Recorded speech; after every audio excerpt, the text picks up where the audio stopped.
Hello and welcome to City Council Comments. I'm Steve Erickson along with Bill Kicker. Today we're talking about both the December 5th and the December 19th City Council meetings. Thanks for joining us today. Thanks for having me. First time having you here. First time doing it. We waited till the end of your first year in office. That's right. Yeah, I think I said to Mayor Cook, ready or not, I'll take December. Yeah. So here I am. Well, we're happy to have you here to discuss the items here. We had a fairly lengthy meeting for our last one of the year, almost 2 hours here.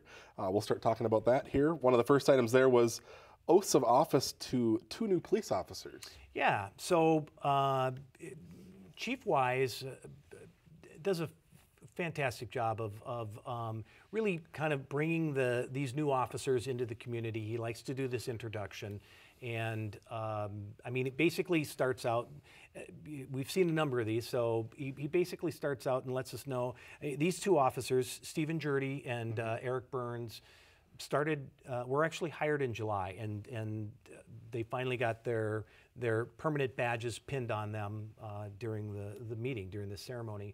And they, they go through a very intense training, and Chief Wise explains all of the things, and the intensity of this training is to be sure that they've hired the right people. Obviously they have. Both of them completed the training very successfully, and it's an opportunity for residents to see faces.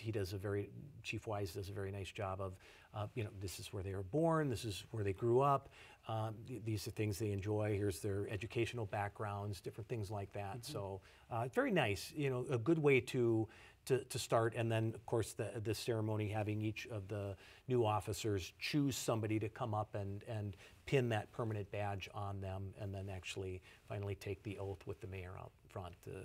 Nice ceremony.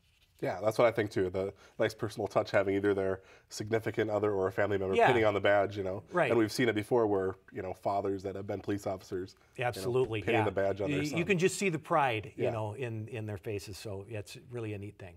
All right, congratulations to both of those 2 men. Absolutely. Moving along, Council adopted a resolution accepting a statewide health improvement program grant funding, otherwise known as the SHIP program. Right. So this is a program that's actually, the monies are funneled through the county. So the county actually will distribute the money. It's $10,000, and it's basically for accessibility into parks. These are things that Tim Himmer mentioned would be items that we would do anyways. So it would actually be helping fund some of those particular projects. All right, anytime we get grant money, we're not going to turn it down, right? Absolutely, yep. All right. Council concurred with the Coon Rapids Mortgage Assistance Foundation Board of Directors recommendations, and this is for some new members? Yeah, some new members. So there were, each year there are 3 new members that their terms expire, and either they can, they're elected to another three years, or they may choose not to. There was 2 people, Jim Stanton, who passed away earlier this year. He was the current president, so there's an opening for that position. And then there was somebody who had moved out of the city, and so there's an opening there. So there was actually 1 returning member, Denise Clint, who was appointed for another 3 years, along with Steve Wells, who's the current council member, and Alan Hamill, who's a resident. So those are the 3, the 3 people that will be serving another 3 years for that.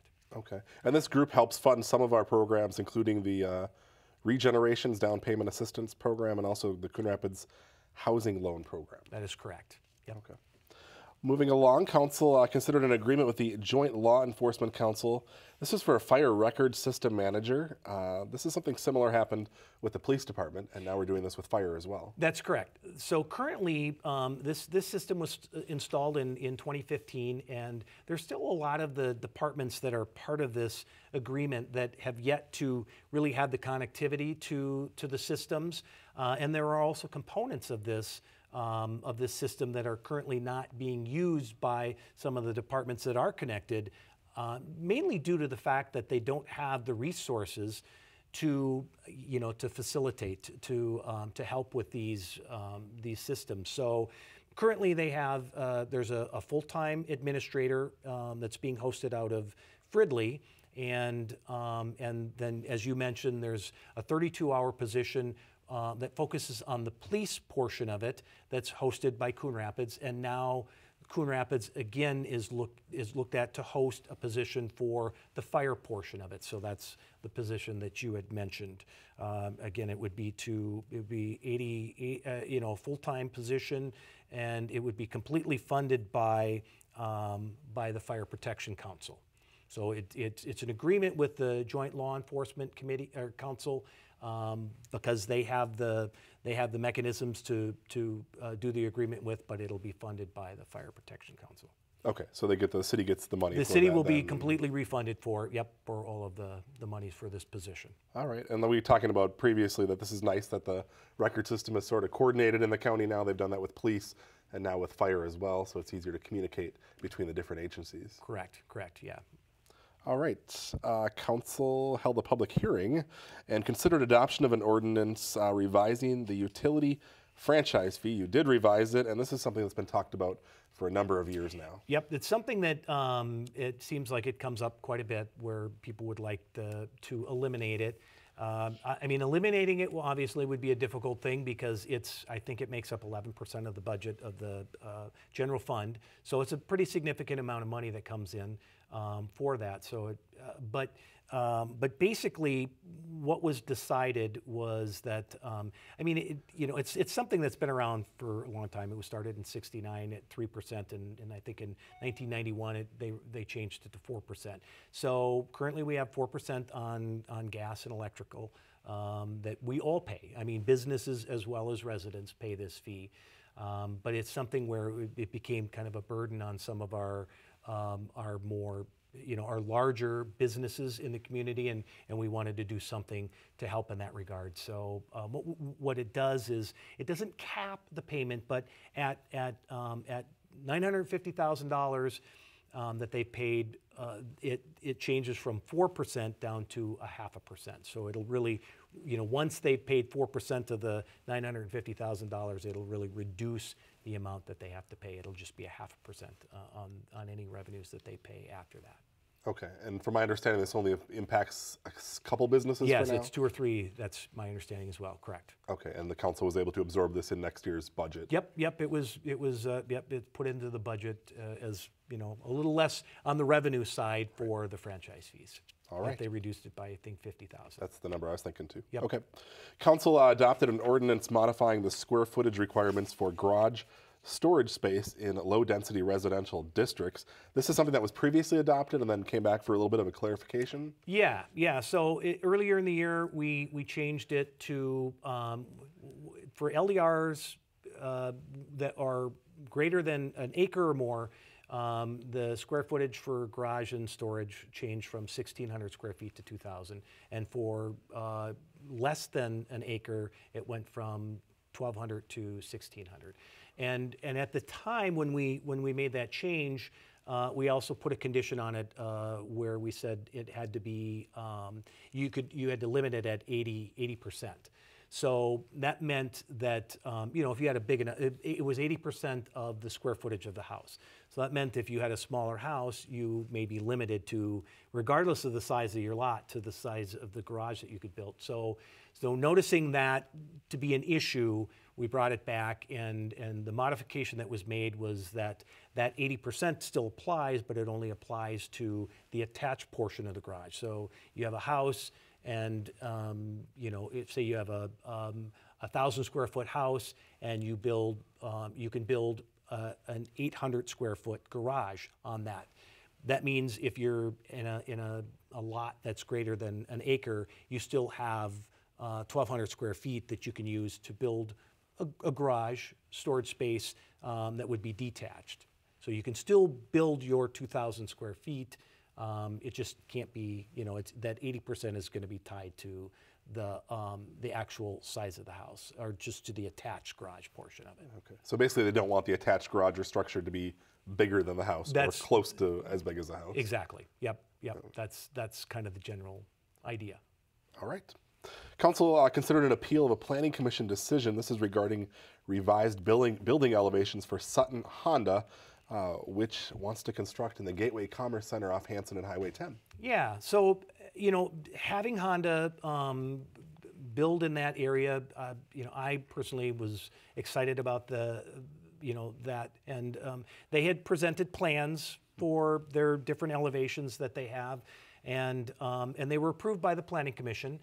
But then on the November 16th Planning Commission meeting, they came back. Apparently, those plans didn't meet the corporate Honda standards. So when the Planning Commission looked at the new updated plans that had already been, okayed or approved, there was, they had taken a lot of the brick off of each of the different elevations, the front, back, and two sides. And they also had some blue panels, and these blue panels are essentially just, it's a different material on walls where you have a lot of, uniform wall. They like to break it up, and it's something that is part of the PUD of that gateway area that they really want to update or upgrade the standards to those. And so they were trying to get, reduce what they had originally planned, and the Planning Commission voted 4-2 to say no, we won't do that. Well, that gave Honda 10 days to appeal, and that they did appeal, so that brought that issue back to the council. And I showed up at the meeting assuming that I was going to vote whether or not I approved these new plans that they had, the same plans that the Planning Commission in November didn't allow. And so when I got there, the plans actually were an updated version of what the Planning Commission reviewed in November, so that changed things a bit. What happened was they added all of the bricks back that they had initially eliminated, so that they have a nice look to that area, just like Taco Bell and McDonald's that were required to do that when they built there. And the panels were brought back too, because they had removed the panels, but they put the panels back up. They were blue, now they're white. But I think we all agreed that the color didn't seem to make that much of a difference. It was just really the presence of a different substance, a different material on the outer portion of it. So that was basically what we saw and assumed, or what we saw and thought, okay, this is something that I think we can, it now meets the PUD standards, and we had a choice of either rejecting what the Planning Commission decided to do, or rejected, or we could approve what they rejected, or we could amend it, and we amended it. So we kind of went out on our own and said, we think the Planning Commission would agree with this. And decided to approve these new plans. Because they essentially brought you a different plan than what the Planning Commission looked at. They did, absolutely. It wasn't what the Planning Commission saw. So again, it was, they went back to the original plan that was originally approved by the planning, other than the color of those panels. So that was the big difference. Okay, so things sound like they'll be moving forward with this project next year? Yep. Getting in the ground as soon as they can. Absolutely, yep. All right. Council accepted the feasibility report and ordered public hearings and assessment hearings for street reconstruction already for 2018. We're talking about this in the dead of winter. Yeah. Got a plan for it, Got right? a plan for it. You want to get these things, the timeline is such that the sooner we get this stuff going, the sooner they can start. Ideally, they would like to start doing this in May, and usually it'll run through the end of September.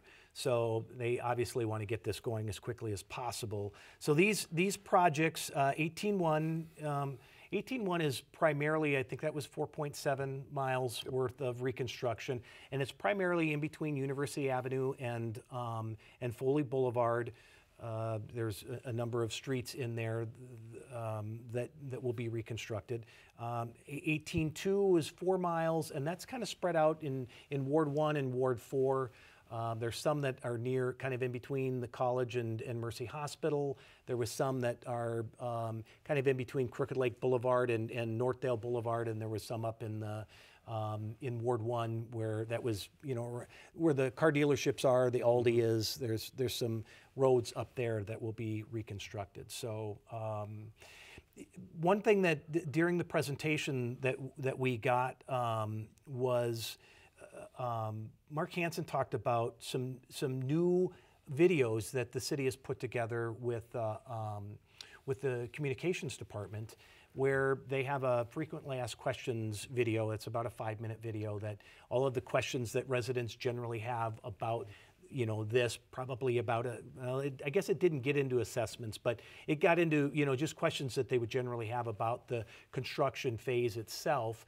And they also have another video that basically, last summer, during one of the street reconstructions, they actually went and viewed and took video of the different steps. So step 1, this is what you're going to expect. Step 2, this is what you can expect. So it's kind of a nice thing to familiarize the residents before it all happens, so that they get an idea of of what it is that they can expect to see during the construction period, because it's obviously a disruptive time, but it just gives them a sense of what to expect.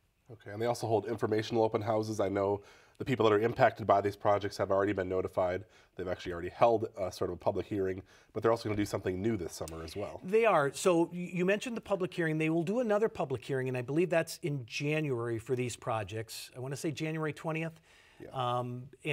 But then, yes, Mark also talked about them doing kind of like what we do in the summer with our meetings in the park, where we bring the city staff and council to residents in a park. They're going to pick a park that is in the area near the construction sites, and actually bring some of the construction people there, along with the city staff, to answer questions for residents. So residents can, they have it right in their own neighborhoods. They can reach out to staff and to construction and ask their questions if they have concerns. Mark mentioned that one of the big things about street reconstruction is they do take in information from the residents. So if residents have concerns, they notice an area where it's always collecting water because it's a low spot in their street. Stuff like that is just good information for them to hear, and they will take that information and make sure that it gets applied. So if there are issues, they can correct those. They do that all the time, and it was one thing that he made clear that it would be good for residents to do. So that would be a good time to do that. You have an opportunity. So. All right. So like we said, the public hearing, we believe, is in January. The assessment hearings are on February 20th for these projects. And again, construction on the projects will begin sometime in May. Yep, that is correct. All right. Moving along, Council considered a resolution and adopted a resolution awarding a contract for the Hanson Water Tower Rehabilitation Project. Right. So the contract was awarded to McGuire Iron, and they, I think the engineering engineer said the estimate was like $321,000, and McGuire Iron came in at $224,000. So considerably less for this project. Essentially, what's happening, or what they have to do, is they have some telecommunications people that were up looking at antennas on the top, and they noticed some paint that was starting to chip away, and so there was some concern of that potentially rusting, whatever. Well, as it turns out, it doesn't seem like the primer was affected, but it is the exterior, and that will all be shaved down, and then it'll all be repainted and reapplied. So that should add 10 to 15 years onto the life of that exterior. So at least they're not having to do a whole new repaint of the tower, which would be obviously more costly. Yes, that would have been more costly, for sure. Yep. All right. Council approved legislation pertaining to TIF District 6-1 and resolution for public hearing to modify TIF District 6-1. We're actually talking about the area we refer to as Port Riverwalk. Correct. And it's where we've, over the past past year, we've talked about Centra Homes, Coon Rapids business, building some detached townhomes in that area. That's still progressing, as far as I know. I don't have any updates on it, but this is the area generally where that TIF district is. And essentially what this was we needed to, this TIF district was initially started in 2007, around that time period, and was just about the time that, you know, the housing market tanked, and so we weren't going to have the construction there that we thought initially. So it's been sitting idle for 11 years now, and essentially this was just to help extend that period. It was the state legislature that had to pass or approve the extension of this. They did, signed by the governor, and then our job of approving that legislation. That was something that's state law that says we have to approve the legislation to extend it. So that's what we did. Okay. I know a lot of folks interested in that site and hoping to see some activity there real soon. Yeah, absolutely. I mean, what Centra presented was really a nice site, and it seemed like the neighborhood really kind of embraced that development as well. So, yeah, it'd be great. It'd be great to see that. Yeah, hopefully we see that back. Yep. All right, that's the end of our meeting from December 19th. We're going to move back to our first meeting of the month, which took place on December 5th. One of the first items there we want to talk about was a presentation by the North Star Lions and the Community Strength Foundation. Right. So Diane Busta was there from the North Star Lions. The North Star Lions, of course, is a great organization and a volunteer organization in Coon Rapids. They do a lot of things. They do, they have the beer tents and the food tents at the carnival. They do, if you go to the concerts at the park, at the dam, they're there set up, selling concessions there. They're there at the softball games during the summer all week long, where they're manning the concessions there at Sand Creek Park. So they're busy. They do a lot of pancake, waffle breakfasts, things like that. So it's nice to see them get some recognition here. Steve Wells is actually the president of that. I noticed, I didn't pick up on that initially, but Mayor Cook had mentioned something about, they wanted to have the president here, but they couldn't get him. So, and that was because he was there. Right. But anyways, so they presented, North Star Lions presented checks to Community Strength. And Community Strength, of course, is the organization that funds our fireworks, and our fireworks during our 4th of July celebration is something that a lot of people are talking about. It just seems to get better and better, bigger and bigger, and so it's kind of a neat thing. So what the North Star Lions did is they presented a $1,500 check that was from their concerts that they do at the park, and then for their concessions at the 4th of July celebrations, they had a $5,000 check that they presented. So it was $6,500 that they presented to Community Strength. So, kudos to both of those organizations for what they do for our community. Yeah, a nice donation. Certainly the fireworks aren't cheap, and I know that's sort of the biggest thing that money goes for from the Community Strength Foundation. Absolutely. Yep. All right. Council held a public hearing and adopted resolutions basically adopting the 2018 budget and tax levy. Yeah, so the public hearing, nobody spoke.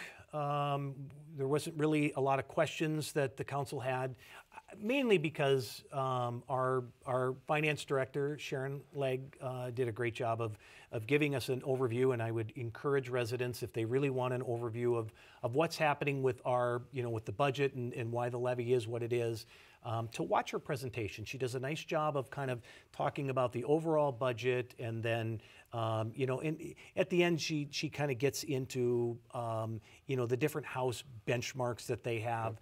If your house is generally valued at this, it probably went up this much, and that would affect your property taxes by this much, that type of thing. So it's really kind of a nice overview of that. I know that Councilmember Demmer always mentions that that this is something, the way they do the assessments and figure out what the property taxes will be is something that's state regulated. So every city, municipality follows the same guidelines, the same formulas and stuff. So it's not something that the city of Coon Rapids comes up with. You know, it's all state regulated. So that's how we follow that. But essentially, the budget, which most people look at, the overall budget, which is about $73 million for the city, you know, contains all of the different funds. But what people really kind of focus on is more the general fund, and the general fund is what, you know, is kind of the impetus of the levy. You know, that's where we need the money for the general fund, and the general fund is primarily made up of staff. You know, it's the services that are done. It's the police. It's the fire. It's, you know, public works. All of that's out there, recycling. All of those groups that are doing great things for the city, keeping us safe. You know, keeping our streets. You know, restructured, all of that. That's really where the general fund, you know, that's kind of what it funds, and so that is increasing by 3.5%. Some of the things that are part of that general fund that are kind of new this year. There are 2 new positions. There's a community outreach position that the police is hiring, somebody that's going to kind of focus in on social media and things like that. Because of the park referendums and Sand Creek Park finally being complete, there's a need for another maintenance person, so they will have parks maintenance hire a full-time person. We talked a little bit about street reconstruction, and there's 9 to 9.5 miles worth of street reconstruction that's part of the, you know, that's part of the budget. There's 20 miles worth of seal coating that's going to be done, 20 miles worth of roads that will get seal coating. There's another $300,000 that's going to go to some park trails to keep improving the park trails and making new connections. We made a number of new connections in 2017, and it's nice to just see that continue to grow. Sidewalk connections, there's gaps in sidewalks that we'd like to fill, you know, just to make things more walkable, make the city generally easier to get around. And so there's about $300,000 there. And then there's one other $200,000 that goes towards tree maintenance, and that's the emerald ash borer issue. It's been detected. I know that it's been detected on the east side near Bunker. And if you've ever gone to Kendall's, you know, up to the clubhouse there, that driveway, that long driveway where you've got that canopy of trees is all ash trees. And so, you know, we'd like to stay on top of this issue so that we don't lose all of our ash trees. So. All right. Well, the tax levy in general is going up 4.8%, the property tax levy. Again, folks should have already gotten their property tax statement, their estimate. Absolutely. Their city portion should be pretty close to correct. Yep. The school district levy was not on there, so people will see higher than their statements. But that's a good thing to look at, because it's hard for us to tell you how much your taxes are going to go up exactly. Yep. Everybody's home values are different. They go up at different times, and it's really hard to explain. So. Yep. Yeah, it is. It's a very difficult thing.